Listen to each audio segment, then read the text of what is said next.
PlayStation 5 will only be sold online on launch day.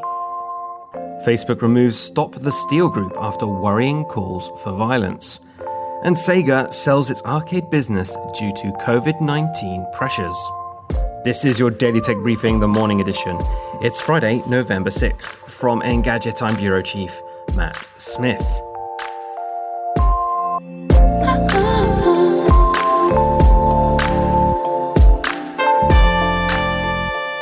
If you haven't been able to lock in a PlayStation 5 pre-order, don't plan on lining up at a local retailer in the hopes of snagging the console on launch day. All day one PS5 sales will be online only. The company says this is to help keep retailers, staff, and consumers safe amid the COVID-19 pandemic. The move applies to all regions on the PlayStation 5's launch day, whether that's November 12th or 19th.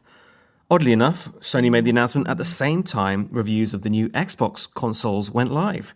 Timing is everything. Arcades have taken a big hit from the pandemic, and Sega is cutting its losses. It has sold 85.1% of its Japanese arcade business, Sega Entertainment, to the amusement machine company Genda. The arcades won't vanish, however. Sega told Japanese gaming publication Famitsu that customers can still visit and it would still develop arcade games. Facebook has taken down a viral group with hundreds of thousands of members after worrying calls for violence and efforts to organize offline events in states where votes are still being counted. The group, called Stop the Steal, was just over 24 hours old and had already gained 300,000 members.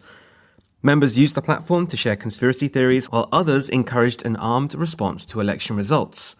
And some group admins reportedly organized offline events in states where votes are still being counted.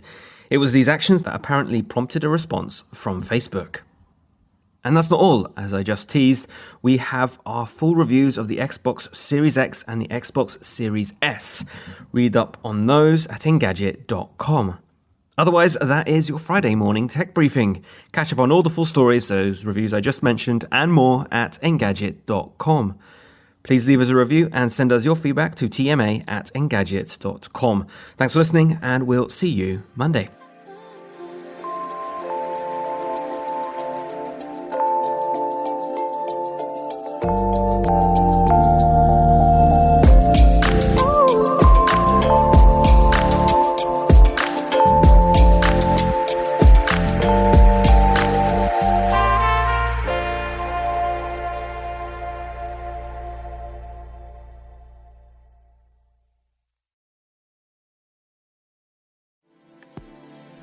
Thank you, Matt, for keeping tabs on our daily news. If you want a longer discussion about some big weekly topics, check out the Engadget podcast with me, Senior Editor Devendra Hardawar, and our reviews editor, Sherlyn Lowe. Yeah, you can get us on basically anything that gets podcasts, including Spotify. Just search for the Engadget podcast.